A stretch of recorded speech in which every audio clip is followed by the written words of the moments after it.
يطع الله ورسوله فأولئك مع الذين أنعم الله عليهم من النبيين والصديقين والشهداء والصالحين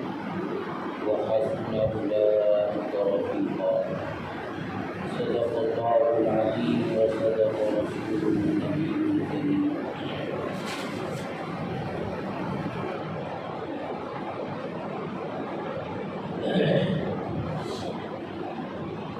یہ ربیع الاول کا مہینہ شروع ہو چکا ہے. اس مہینے کو جناب نبی کریم صلی اللہ علیہ وسلم کے ساتھ خصوصی مناسبت ہے. آپ صلی اللہ علیہ وسلم کی ولادت بھی اسی مہینے میں ہوئی اور آپ صلی اللہ علیہ وسلم کو نبوت اور رسالت بھی اسی مہینے میں ملی. اسی مہینے میں آپ صلی اللہ علیہ وسلم نے ہجرت فرمائی مکہ سے مدینہ کی طرف اور اسی مہینے میں آپ صلی اللہ علیہ وسلم کی وفات ہوئی. تو اس لیے اس مہینے کو نبی کریم صلی اللہ علیہ وسلم کے ساتھ خصوصی مناسبت ہے. ویسے تو مومن کا اور ایمان والے کا کوئی مہینہ، کوئی دن، بلکہ کوئی لمحہ اس سے خالی نہ ہونا چاہیے کہ وہ نبی کریم صلی اللہ علیہ وسلم کا کسی نہ کسی طرح تذکرہ نہ کر رہا ہو. کیونکہ مومن ہونے کے لیے نبی کریم صلی اللہ علیہ وسلم کی ذات کے ساتھ محبت ضروری ہے. خود اللہ کے رسول صلی اللہ علیہ وسلم نے ایمان کا معیار بیان کرتے ہوئے ارشاد فرمایا کہ لا یؤمن احدکم حتی اکون احب الیہ من والدہ وولدہ والناس اجمعین، کہ تم میں سے کوئی بھی شخص ایمان والا ہو ہی نہیں سکتا جب تک کہ میں اس کے نزدیک اس کے والدین سے زیادہ، اس کی اولاد سے زیادہ، خود اس کی ذات سے زیادہ اور تمام لوگوں سے زیادہ محبوب نہ ہو جاؤں. تو مومن ہو ہی نہیں سکتا جب تک کہ اس کے دل میں اللہ کی رسول صلی اللہ علیہ وسلم کے ساتھ محبت نہ ہو. اور ایمان کوئی ایسی چیز نہیں ہے کہ جس کا سالانہ یا ماہانہ یا ہفتے میں یا دن میں یا کسی وقت ظہور ہوتا ہو. جو مومن ہے تو وہ ہر وقت مومن ہے. کوئی مہینہ ایسا نہیں اور کوئی ہفتہ ایسا نہیں، کوئی دن ایسا نہیں، بلکہ کوئی ایسا لمحہ نہیں کہ مومن کے دل سے اس کا ایمان جدا ہو جائے. تو جب ایمان ہر لمحے کی چیز ہے تو پھر نبی کریم صلی اللہ علیہ وسلم کے ساتھ محبت بھی ہر لمحے کی چیز ہے. اور ظاہر ہے کہ جس کو جس سے محبت ہوتی ہے تو ہر وقت وہ اس کا تذکرہ کرتا رہتا ہے. کوئی مہینہ اس سے خالی نہیں ہوتا کہ جس میں وہ اس کو یاد نہ کرتا ہو، کوئی ہفتہ، کوئی دن، بلکہ کوئی لمحہ سچی محبت والے کا ایسا نہ گزرتا ہے کہ جس میں وہ اپنے محبوب اور اپنے معشوق کو یاد نہ کرتا۔ تو اس لیے ایمان اور اللہ کے ساتھ اور نبی کریم صلی اللہ علیہ وسلم کے ساتھ یہ محبت دونوں لازم ملزوم ہیں، دونوں ایک دوسرے سے جدا نہیں ہو سکتے۔ جہاں حقیقی ایمان ہوگا وہاں اللہ کے ساتھ اور نبی کریم صلی اللہ علیہ وسلم کے ساتھ حقیقی محبت ہوگی۔ اور ظاہر ہے کہ دوستو محبت کے تقاضے ہوتے ہیں۔ محبت جب سچی محبت ہوتی ہے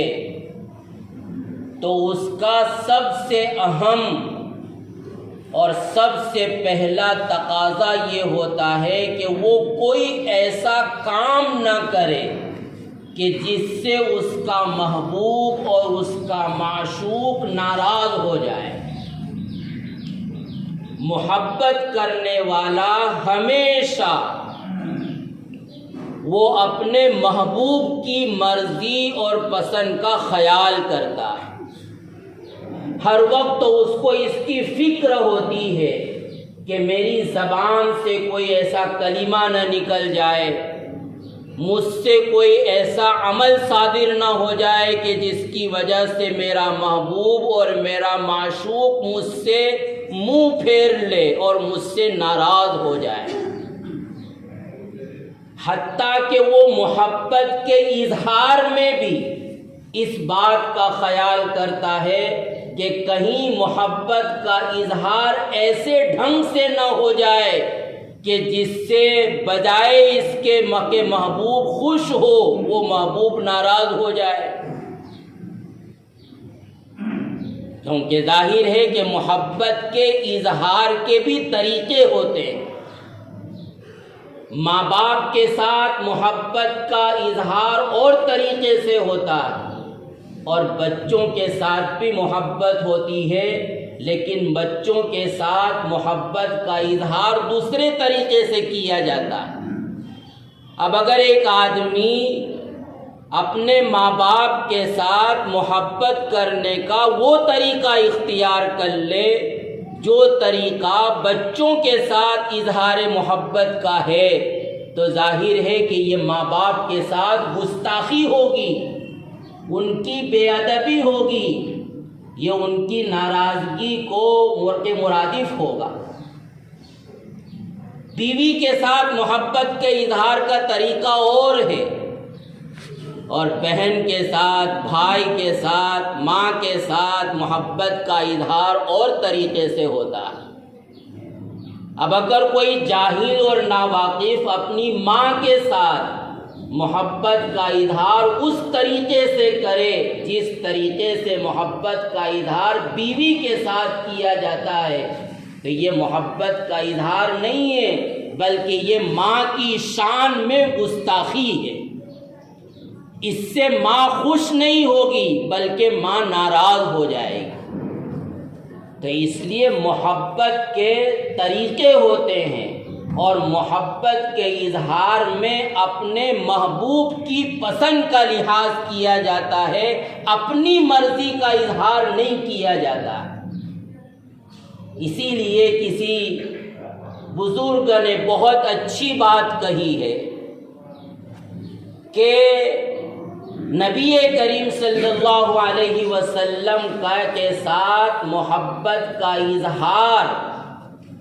ایک تو اپنی پسند کے مطابق ہوتا ہے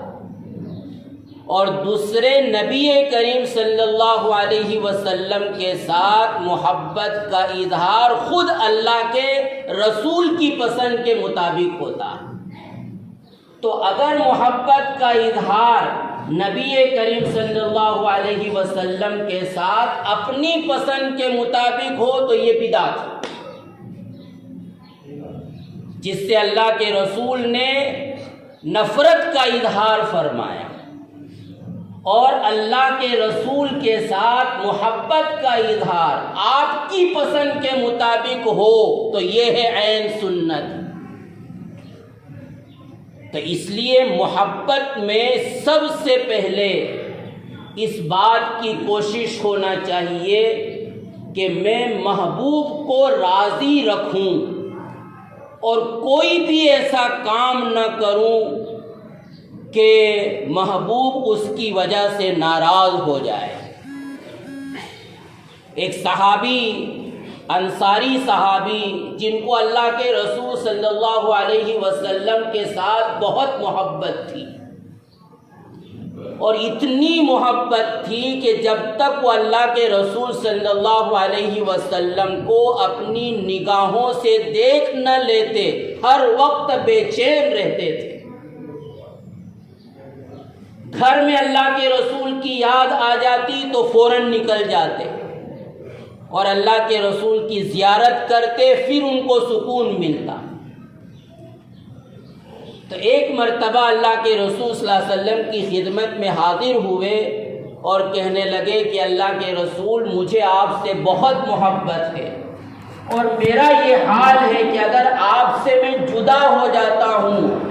اور آپ کی یاد آ جاتی ہے تو بے چین ہو جاتا ہوں اور مجھے اس وقت تک سکون نہیں ملتا جب تک کہ میں آپ کی زیارت نہ کر لوں، آپ کی خدمت میں حاضر نہ ہو جاؤں۔ تو مجھے خیال ہوتا ہے کہ اللہ کے رسول کل آخرت میں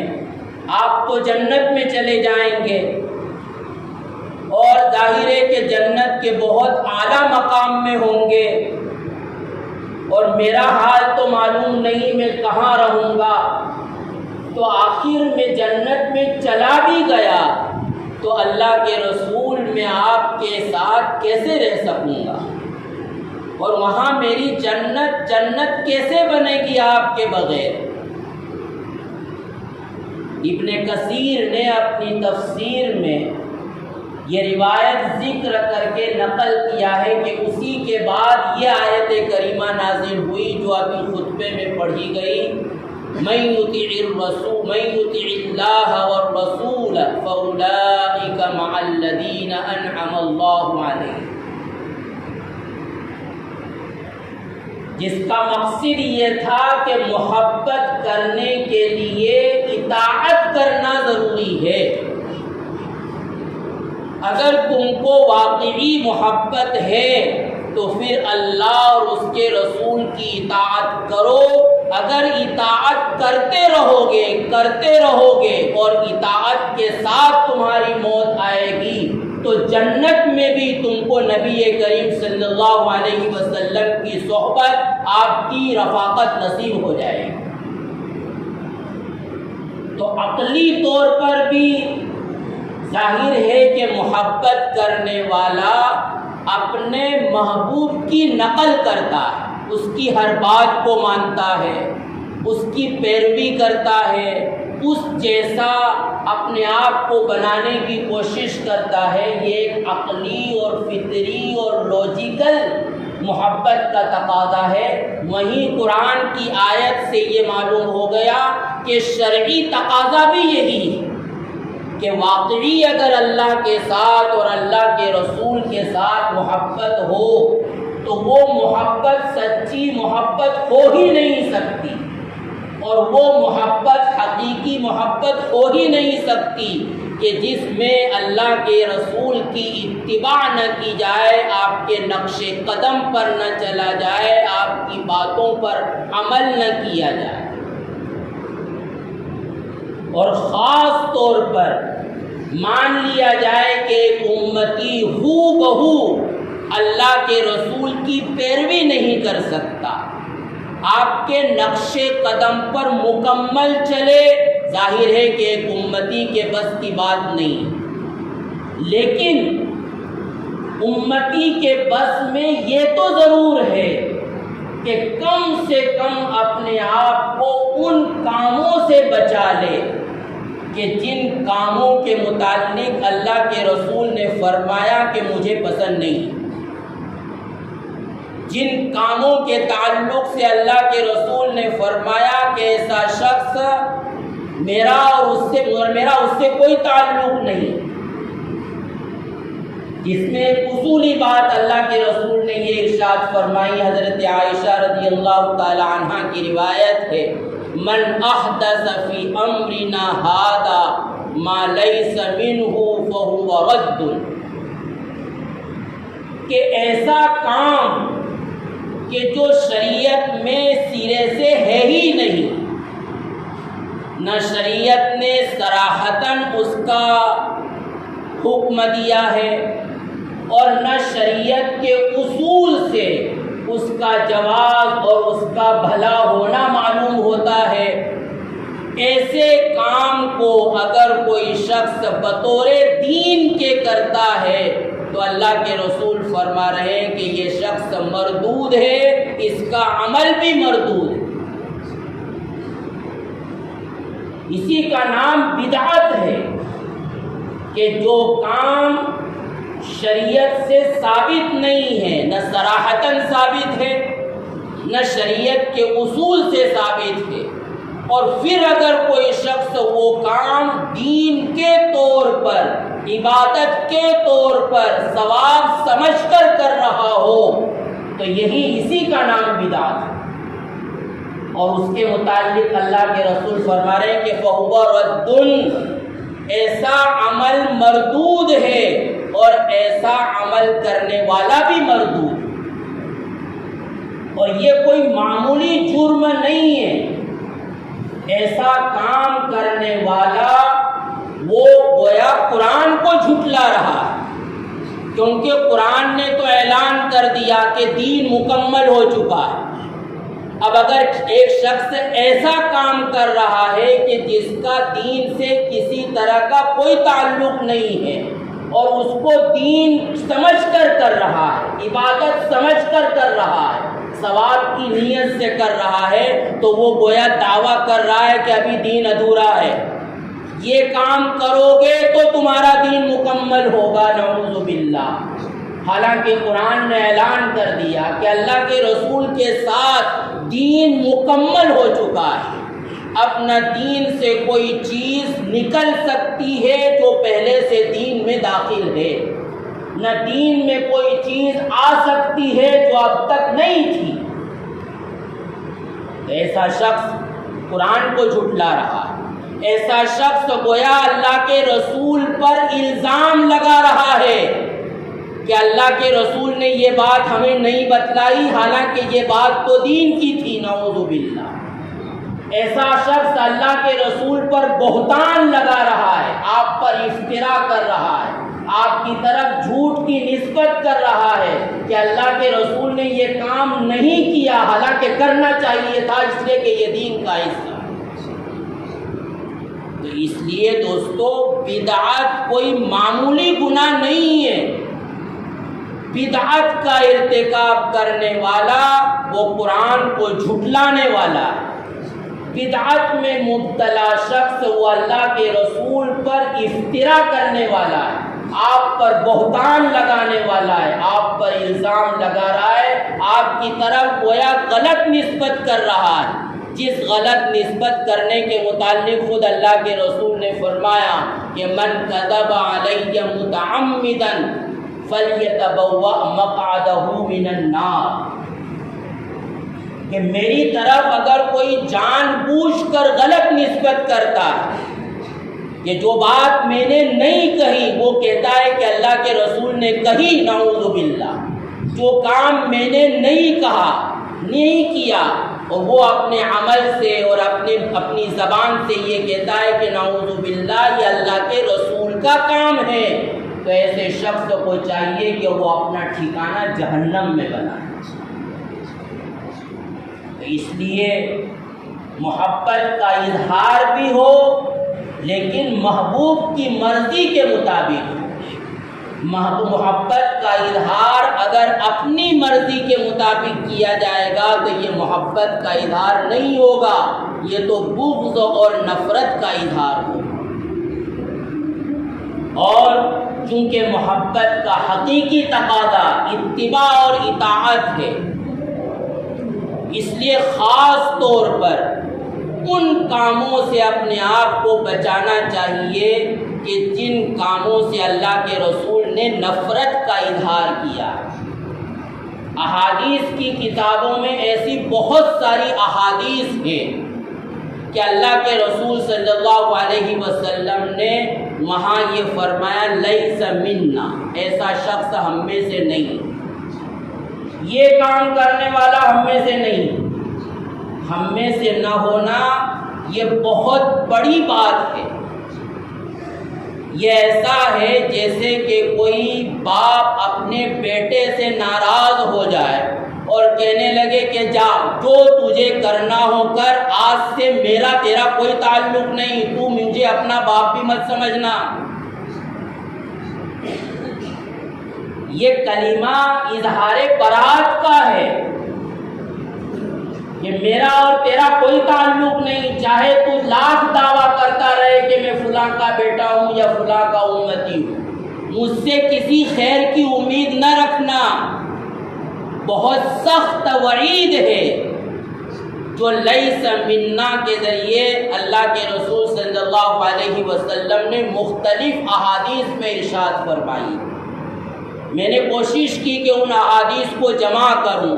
کہ کہاں کہاں اور کس کس عمل کے متعلق اللہ کے رسول نے مشہور حدیث کی کتابوں میں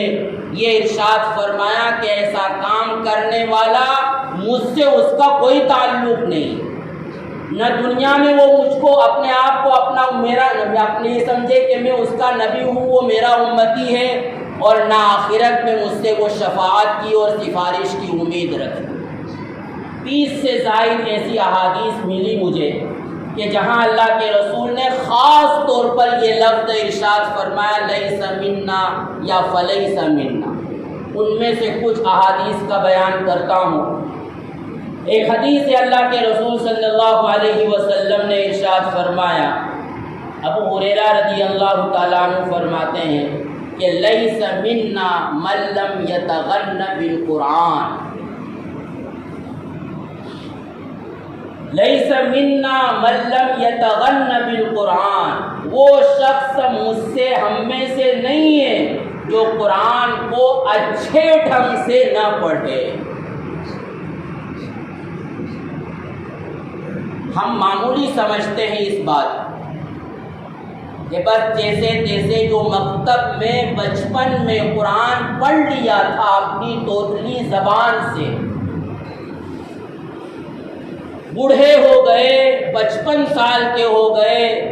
مرنے کے قریب ہیں، لیکن آج بھی اسی طریقے سے قرآن پڑھ رہے ہیں اور اسی طریقے سے نماز میں سورہ فاتحہ کی تلاوت کر رہے ہیں۔ حالانکہ کسی جاننے والے اور اچھے قاری کے سامنے ہم اپنی سورہ فاتحہ کو بھی سنائیں تو وہ قاری صاحب ہماری سورہ فاتحہ میں ایک ایک آیت میں 5 غلطیاں نکالیں گے۔ اب ہمارا معاملہ یہ کہ ہم تو قرآن پڑھنا جانتے ہیں، ہم تو سال بھر میں اتنا قرآن پڑھ لیتے ہیں، لیکن دوستو یہ بھی ہمیں فکر ہے یا نہیں کہ میں جو قرآن پڑھ رہا ہوں وہ قرآن صحیح بھی ہے یا نہیں؟ وہ قرآن اس طریقے سے میں پڑھنے کی کوشش کر رہا ہوں یا نہیں کر رہا ہوں جس طریقے سے نبی کریم صلی اللہ علیہ وسلم نے صحابہ کو سکھلایا تھا؟ اور اس کو ہم معمولی جرم سمجھتے ہیں، حالانکہ اللہ کے رسول صلی اللہ علیہ وسلم صاف ارشاد فرما رہے ہیں لیس منا من لم یتغن بالقرآن، کہ ہمارا ایسے شخص سے کوئی تعلق نہیں ہے، ہمارا اس کا کوئی لینا دینا نہیں ہے کہ جو قرآن کو اچھے ڈھنگ سے پڑھنے کی کوشش نہ کرتا۔ قرآن کا ویسے فقط یہ حق نہیں ہے کہ اس کو اچھی طریقے سے پڑھا جائے، جو اچھی طریقے سے پڑھنا جانتے ہیں اس کے سامنے دوسری باتیں ہم کرتے ہیں کہ اور کیا حقوق ہے قرآن مجید، لیکن سب سے پہلا حق تو یہ کہ ہم کو اس کو پڑھنا تو آئے، ہم صحیح ڈھنگ سے تو اس کو پڑھ سکیں۔ یا کم سے کم کوشش تو کریں۔ اگر غفلت کے ساتھ ہماری زندگی گزر رہی ہے تو یقین جانیے اللہ ہمیں بچائے کہ ہم اس وعید میں داخل ہو رہے ہیں۔ اللہ کے رسول نے صاف ارشاد فرما دیا کہ لیس منا من لم یتغن بالقرآن، کہ جو قرآن کو اچھے ڈھنگ سے نہ پڑھے ہمارا اور اس کا کسی طرح کا کوئی تعلق نہیں ہے۔ اس کے علاوہ بہت سی حدیثیں ہیں۔ ابو ہریرہ رضی اللہ تعالیٰ عنہ کی ایک حدیث ہے، نبی کریم صلی اللہ علیہ وسلم نے فرمایا کہ لیس منا من خبب امرأة علی زوجها او عبدا علی سیدہ، کہ ایسا شخص ہم میں سے نہیں ہے کہ جو کسی عورت کو اس کے شوہر کے خلاف اکسائے،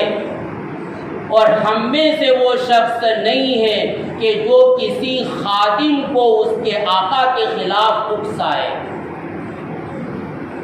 یہ بھی ہمارے معاشرے میں اگر ہم غور کریں تو کثرت سے یہ چیزیں پائی جاتی ہیں۔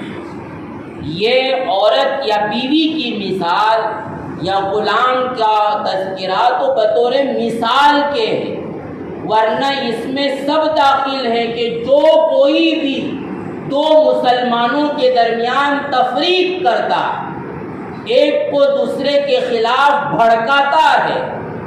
دونوں کے درمیان نفرتیں اور دوریاں پیدا کرنے کی کوشش کرتا ہے اپنے عمل سے، اپنی باتوں سے، تو اللہ کے رسول نے فرما رہے ہیں کہ یہ بہت بڑا گناہ ہے،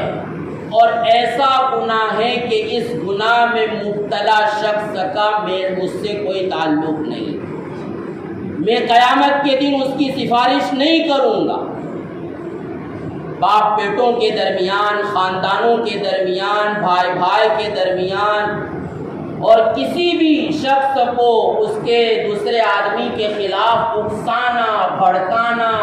دونوں کے درمیان نفرتیں پیدا کرنا، ادھر کی باتیں ادھر لگانا اور ادھر کی باتیں ادھر لگانا، جس کے درمیان بجائے اس کے کہ دوریاں کم ہو، دوریاں بڑھ جائیں، حتیٰ کہ طلاق کی نوبت آ جائے، حتیٰ کہ ملازمت کو چھوڑنے کی نوبت آ جائے، دونوں ایک دوسرے کے جانی دشمن بن جائیں، سلام اور کلام کرنا چھوڑ دیں، تو ایسی حرکت کرنے والے لوگ متنبہ ہو جائیں۔ اللہ کے رسول فرما رہے ہیں کہ لیس منا، ایسے لوگوں کا ہم سے کسی طرح کا کوئی تعلق نہیں۔ ایک اور روایت ہے، ابو ہریرہ رضی اللہ تعالیٰ عنہ کی روایت ہے، معاملات سے اس کا تعلق ہے کہ اللہ کے رسول صلی اللہ علیہ وسلم بازار سے گزر رہے تھے، ایک شخص غلہ فروخت کر رہا تھا، اللہ کے رسول صلی اللہ علیہ وسلم نے اس کے غلے کے ڈھیر میں ہاتھ داخل کیا، تو اللہ کے رسول کو محسوس ہوا کہ نیچے جو غلہ ہے وہ گیلا ہے، تر ہے، ظاہر ہے کہ غلہ جب گیلا ہوتا ہے تو اس کا وزن زیادہ ہوتا ہے، وزن میں وہ کم چڑھتا ہے۔ اللہ کے رسول صلی اللہ علیہ وسلم نے اس موقع پر فرمایا کہ تم دھوکہ دے رہے ہو لوگوں کو، اور آپ نے فرمایا کہ لیس منا من غش، کہ ہم میں سے نہیں ہے وہ شخص کہ جو لوگوں کو دھوکہ دے، معاملات میں دھوکہ دینے والا اللہ کے رسول فرما رہے ہیں کہ مجھ سے نہیں۔ اب دھوکہ دینے کا کوئی یہی طریقہ نہیں جو اس روایت میں آیا ہے کہ غلے کو گیلا کر دیا تاکہ وزن میں کم چڑھے اور اس طرح زیادہ پیسہ مل جائے اور کم غلہ فروخت ہو۔ ظاہر ہے کہ دھوکے کے نت نئے طریقے آج ماڈرنزم میں مارکیٹ میں رائج ہیں، وہ تمام طریقے اس میں داخل ہو جاتے ہیں۔ ناپ تول میں کمی کرنا، کوئی استعمال شدہ چیز کو بڑی نئی چیز بتلا کر بیچ دینا، کوئی لوکل پروڈکٹ کو کوئی برانڈڈ پروڈکٹ بنا کر بیچ دینا، یہ سب چیزیں جتنی بھی صورتیں دھوکہ دینے کی کسی بھی طریقے سے ہو سکتی ہے، ظاہر ہے کہ وہ سب اس میں داخل ہے۔ اللہ کے رسول فرما رہے ہیں کہ ایسا تو دھوکہ دینے والا شخص ہم میں سے نہیں۔ اس کے علاوہ ایک اور روایت ہے نبی حضرت حذیفہ رضی اللہ تعالیٰ عنہ کی روایت مسند احمد میں کہ اللہ کے رسول نے فرمایا کہ انہا ستکون امراء یکذبون ویظلمون، کہ ایسے حکمراں اور ایسے امراء اور حکومت کرنے والے ایسے لیڈر آئیں گے کہ جو جھوٹ بھی بولیں گے اور ظلم بھی کریں گے. فمن صدقهم بکذبهم وأعانهم على ظلمهم فليس منا ولست منهم، جو ان کی جھوٹی باتوں کی تصدیق کرے گا اور ظلم کرنے پر ان کی مدد کرے گا تو ایسا شخص مجھ سے نہیں ہے اور میرا اس سے کوئی تعلق نہیں ہے. یعنی اپنے مفاد کے خاطر آدمی دیکھ رہا ہے کہ یہ اس کی طرف سے ظلم ہو رہا ہے، یہ جو کچھ بھی بول رہا ہے وہ جھوٹ بول رہا ہے،